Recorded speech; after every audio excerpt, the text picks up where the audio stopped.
Welcome to another episode of the Brandy and Blintz podcast. Flock cameras. What you guys think about those? It's something that I actually just kind of learned about just recently, and I think that they're kind of interesting.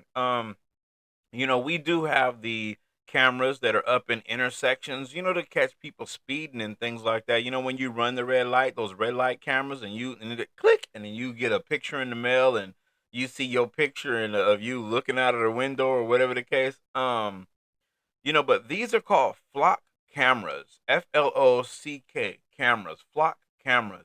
So they are strategically positioned throughout your city, and they are actually at a level where they are supposed to be getting your license plate. But come to find out, flock cameras are actually able to see more than that. Okay.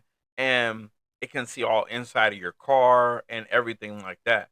And then just to put a little nice caveat on it, what they do with flock cameras is anytime you're like, say you're here today, you're in Lodi, whatever, and then just say next week you're in Nevada somewhere, and just say Nevada has flock cameras, up.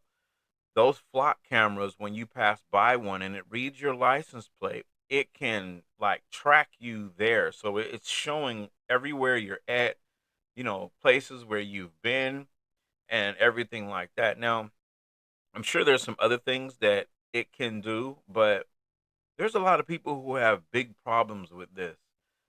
Me myself, I see it. It depends. I believe flock cameras can be good depending on what light you look at it. I know that it can be used for bad. The same thing with, the cameras. Like, where is it? Like New York or wherever? I'm not really too sure. They got cameras everywhere. And then I remember there was a big, up and down over that. People didn't want the cameras, invasion of privacy, la la la. You can use it for this, that, and the other. But I see that flock cameras.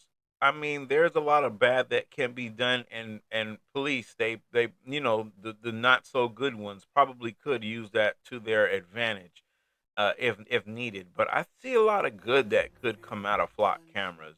There's a lot of different things that could be righteous about it. Like kidnappings and when they're looking for crime suspects and things like that. I think that it would be kind of good for that aspect, but I see a lot of bad can come off these as well.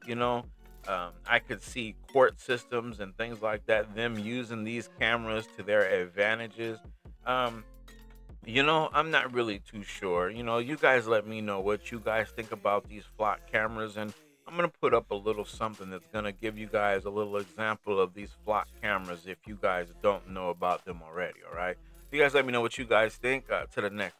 Across Hampton roads, you may have noticed more and more of these popping up. They're black poles with cameras attached to them, typically seen on the side of several busy roads or near some city borders. In Chesapeake, law enforcement officers report the devices giving them a boost with police investigations. Angelique Arentalk has more from Great Bridge, where one of those stands.